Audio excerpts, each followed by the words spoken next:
নমস্কার বন্ধুরা, ডলি রন্ধনশালায় সবাইকে স্বাগত। আর আজকে তোমাদের সামনে আবারও হাজির হয়ে গেছি প্রায় হারিয়ে যাওয়া বিউলির ডালের রেসিপি নিয়ে। আমরা তো সব সময় মুসুর ডাল বা অন্য কোনো ডাল খেয়ে থাকি, যেটা খুব সহজে আর তাড়াতাড়ি বানানো যায়। কিন্তু একবার যদি এভাবে বিউলির ডাল বানাও, তাহলে কিন্তু গরম গরম ভাতের সাথে শুধুমাত্র আলু সিদ্ধ দিয়েই পুরো ভাতটা খাওয়া হয়ে যাবে, আর বারবার কিন্তু বানাতে চাইবে। আমি এখানে দেখো মাঝারি সাইজের বাটির প্রায় 1 বাটি পরিমাণ বিউলির ডাল নিয়েছি। আর বিউলির ডাল কিন্তু একটু পরিমাণে বেশি লাগে, তাই আমি আমার প্রয়োজন মতো বিউলির ডালটা এখানে নিয়েছি। তোমরা যখন বানাবে তোমাদের প্রয়োজন মতো বিউলির ডালটাকে নিয়ে নেবে। তাহলে চলো রান্নাটা আমি কিভাবে করেছি সেটা দেখে নেওয়া যাক। প্রথমে আমি কড়াইটা হালকা একটু গরম করে নিয়ে ডালটা আমি কড়াইয়ের মধ্যে দিয়ে দিলাম। এবার আমি বিউলির ডালটা হালকা আছে নাড়াচাড়া করে একটু মিনিট 2-এর মতো ভেজে নেব। বিউলির ডাল যদি এভাবে একটু ভেজে নিয়ে রান্না করা হয়, তাহলে রান্নার স্বাদ আর গন্ধ দুটোই কিন্তু ভালো হয়। তবে খুব বেশি ভাজবো না। দেখো বিউলির ডালটা একটু হালকা কালার চেঞ্জ হয়ে গেছে, এরকম করে কিন্তু ভেজে নিতে হবে। এবার আমি ডালটাকে কড়াই থেকে নামিয়ে নেব। ডালটা আমি কড়াই থেকে নামিয়ে একটা বড় বাটির মধ্যে ঢেলে নিয়েছি। এবার আমি ডালটাকে জল দিয়ে খুব ভালোভাবে ধুয়ে নেব। আর যে কোনো ডালেই কিন্তু প্রচুর পরিমাণে ধুলো নোংরা থাকে, তাই ডালটাকে 3 থেকে 4 বার জল পাল্টে খুব ভালোভাবে ধুয়ে নিতে হবে।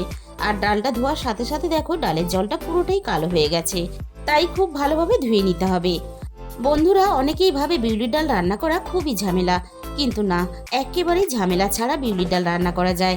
ডালটা আমি খুব ভালোভাবে ধুয়ে নিয়েছি। এবার আমি প্রেসার কুকারের মধ্যে পরিমাণ মতো জল দিয়ে দিলাম। আগেকারের মা ঠাকুমারা কিন্তু কড়াইয়ের মধ্যে সিদ্ধ করে বিউলির ডাল রান্না করতো, আর এখন তো আমরা প্রেসার কুকার ব্যবহার করি, তাই বিউলির ডাল রান্না করা কোনো ঝামেলাই নয়। ডালটা আমি খুব ভালোভাবে সিদ্ধ করে নেব। আর ডাল যেহেতু সবাই সিদ্ধ করতে জানে, তাই কিন্তু আমি আর ডালটা সিদ্ধ করা দেখালাম না। তাহলে বন্ধুরা, রেসিপিটা শেষ পর্যন্ত দেখার জন্য তোমাদের কাছে আমার অনুরোধ রইল। গ্যাসে আমি আগে থেকে কড়াইটা বসিয়ে দিয়েছিলাম গরম হতে। এবার আমি সিদ্ধ করা ডালটা রান্নার জন্য কড়াইয়ের মধ্যে ঢেলে নিলাম। এবার আমি ডালের মধ্যে অল্প একটু হলুদের গুঁড়ো দিয়ে দিলাম। আর বিউলির ডালে কিন্তু খুব বেশি পরিমাণ হলুদ দিয়ে রান্না করলে তাহলে ডালটা অনেকটা বেশি হলুদ হয়ে যাবে, আর তার জন্য ডালটা কিন্তু দেখতে ভালো লাগবে না।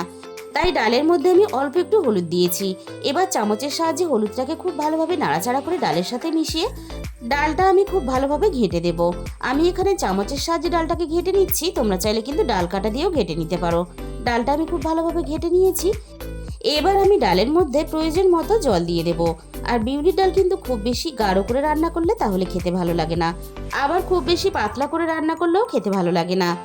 আর খুব বেশি পাতলাও হবে না, আবার খুব বেশি গাঢ়ও হবে না, এরকম হিসাব করে কিন্তু আমি জলটা দিয়ে দিলাম। আর আমি কিন্তু ডালের মধ্যে ঠান্ডা জল ব্যবহার করেছি, তোমরা চাইলে কিন্তু উষ্ণ গরম জলেরও ব্যবহার করতে পারো। আর বন্ধুরা, আগেকার দিনে মা ঠাকুমারা যখন বিউলির ডাল রান্না করতো এইভাবে, তখন কিন্তু বিউলির ডালের সুন্দর মিষ্টি গন্ধটা পুরো বাড়িতেই ছড়িয়ে পড়তো। এখন যদিও সেটা হয় না, তাও কিন্তু এভাবে মাঝে মাঝে বিউলির ডাল রান্না করে খেয়ে দেখো, দারুণ কিন্তু খেতে লাগে। আমি এবার ডালের মধ্যে স্বাদ মতো লবণ দিয়ে দিলাম। আর সাথেই আমি 2টো কাঁচা লঙ্কা আগে থেকে বেটে রেখেছিলাম, ডালের মধ্যে দিয়ে দিলাম। এবার আমি লবণ আর কাঁচা লঙ্কা বাটাটা ডালের সাথে খুব ভালোভাবে নাড়াচাড়া করে মিশিয়ে দিয়ে ডালটা আমি মিনিট 5-এর মতো খুব ভালোভাবে ফুটিয়ে রান্না করে নেব। ডালটা আমি খুব ভালোভাবে ফুটিয়ে রান্না করে নিয়েছি। এবার আমি কড়াই থেকে ডালটা নামিয়ে নেব। আবারও আমি কড়াইটা খুব ভালোভাবে ধুয়ে পরিষ্কার করে গ্যাসের মধ্যে বসিয়ে দিয়েছি। আর কড়াইয়ের মধ্যে আমি দিয়ে দিলাম প্রয়োজন মতো 2 চামচ পরিমাণ সর্ষের তেল। তেলটা আমি খুব ভালোভাবে গরম করে নিয়েছি। এবার আমি ফোড়নে দিয়ে দেব 2টো তেজপাতা। আর আমি ফোড়নে দিয়ে দেব 2টো শুকনো লঙ্কা।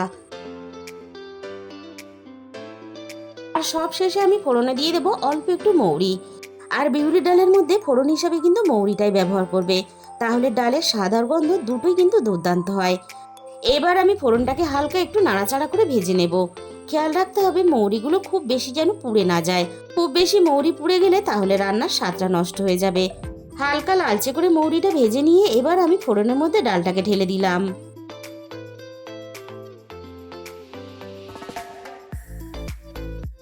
ডালটা আমি ফোড়নের সাথে নাড়াচাড়া করে খুব ভালোভাবে মিশিয়ে দেব। আগে থেকে আমি 1 চামচ পরিমাণ কাঁচা মৌরি বেটে রেখেছিলাম, আর সাথে আমি অল্প একটু আদা বেটে রেখেছিলাম। এবার আমি ডালের মধ্যে কাঁচা মৌরি বাটাটা দিয়ে দিলাম, আর আদা বাটাটাও দিয়ে দিলাম। আর বিউলির ডালের মধ্যে কিন্তু এই সময় কাঁচা মৌরি বাটা আর আদা বাটাটা দিতে হবে, তবেই কিন্তু বিউলির ডালের আসল স্বাদ আর গন্ধ দুটোই পাবে। আর সাথে আমি মশলার প্লেটটা দিয়ে অল্প একটু জল দিয়ে দিলাম। মৌরি বাটা আর আদা বাটাটা কষিয়ে নিয়ে ডালের মধ্যে দিলে তাহলে কিন্তু ডালের স্বাদ আর গন্ধ অতটা ভালো হবে না। আর এইভাবে কাঁচা আদা আর কাঁচা মৌরির গন্ধটা ডালের সাথে মিশে গিয়ে দারুণ কিন্তু ডালের মধ্যে একটা ফ্লেভার চলে আসবে। এবার আমি ডালের মধ্যে দিয়ে দিলাম অল্প একটু স্বাদ মতো চিনি। সব কিছু একসাথে নাড়াচাড়া করে আবারও খুব ভালোভাবে মিশিয়ে দিয়ে আরও মিনিট 5 মতো ফুটিয়ে খুব ভালোভাবে রান্না করে নেব। বন্ধুরা, একঘেয়েমি মুসুর ডাল বা মুগ ডালের রেসিপি বারবার না বানিয়ে একদিন হলেও তোমরা বিউলির ডালের এই রেসিপিটা বাড়িতে বানিয়ে দেখো। বাড়ির বয়স্করা তো খুশি হবে, আর তার সাথে সাথে কিন্তু বাচ্চারাও খেতে পছন্দ করবে। তাহলে বন্ধুরা, আজকের রেসিপিটা ভালো লাগলে ভিডিওতে একটা লাইক করে দিও আর নিজেদের বন্ধুদের মধ্যে শেয়ার করে দিও। আর যে সমস্ত নতুন বন্ধুরা এখনো পর্যন্ত আমার চ্যানেলটাকে সাবস্ক্রাইব করোনি, এরকম নতুন নতুন রেসিপি পেতে আমার চ্যানেলটাকে সাবস্ক্রাইব করে পাশে থাকা বেল আইকনটা ক্লিক করে অল করে দিও। তাহলে আমি যখনই কোনো নতুন রেসিপি আপলোড করব সবার আগে তোমার কাছে পৌঁছে যাবে। এতক্ষণ সময় ধরে রেসিপিটা শেষ পর্যন্ত দেখার জন্য তোমাদের সবাইকে অসংখ্য ধন্যবাদ।